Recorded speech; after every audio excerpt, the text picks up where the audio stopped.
wafdigana ka kooban labada aqal ee baarlamaanka Soomaaliya ayaa maanta soo gaaray magaalada Beledweyne ee gobolka Hiiraan iyadoo wafdiga horkacaya wasiirka waxbarashada iyo tacliinta sare ee Jamhuuriyadda Federaalka ee Soomaaliya xildhibaan Cabdullaahi Goodax Barre waxaana wafdiga Beledweyne ay u soo gaareen xalinta xiisadaha wali ka taagan magaalada Beledweyne ee gobolka Hiiraan ugu horeyn gudoomiyaha magacaaban ee gobolka Hiiraan Cali Maxamed Caraale ee aan wali xafiiska tagin ayaa hadla soo dhaweynaa wafdiga u sheegay waxaa sharaf noo ah maanta inaan soo dhaweyno wafdi ballaaran oo ka kooban labada gole ee baarlamaanka federaalka iyo wasiirka waxbarashada inaan maanta ku soo dhaweyno magaalada Beledweyne sharaf weyn bay noo tahay waa halkii ay u dhasheen waa magaaladii ay ka soo jeedeen inay yimaadaan oo ay arkaan xaaladda dhabta ee ka jirta magaalada Beledweyne waxay ka mid tahay shaqooyinka rasmiga ah ee runtii ay dadku ay ka rajaynayaan inay qabtaan maanta shalay way nooga duwan tahay maxaa yeelay waxa nagu soo kordhay dad culays leh mug leh aqoon leh mas'uuliyadna leh ayaa runtii nagu soo kordhay marka insha Allah waxaan rajaynaynaa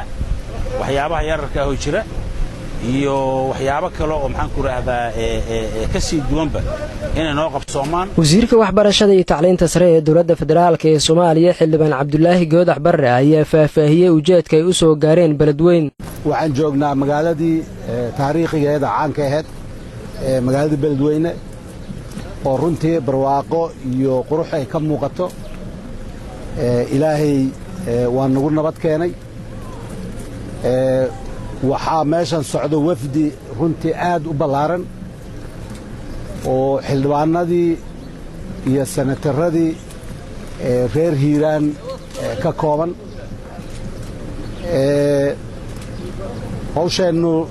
iyo muraadkeennu laba iskugu jirtaa inaan deegaankii aan ka dhalannay oo aan xildhibaanka u ahayn inaan ka soo war doonno xaalkiisu siduu yahay iyo arrin maalmahan taagneed inaan xal u helno waxaan rajaynaynaa in ilaahay noo fududeeyo xildhibaanada iyo senatarada halkan ka muuqdood arkaysaan kulligood intaasaa ka go'an dhanka kale wafdigan ayaa salaan ugu tagay ugaas xasan ugaas khaliif ugaas rooble oo ka mid ah dobabka dhaqanka iyadoona intaasi kadib ay bilaabeen kulamo gaargaar oo ay la qaadanayaan madaxweynaha Hirshabeelle iyo Yuusuf Axmed Hagar Dabageed gudoomiyihii xilka qaadista ka soo horjeestay ee gobolka Hiiraan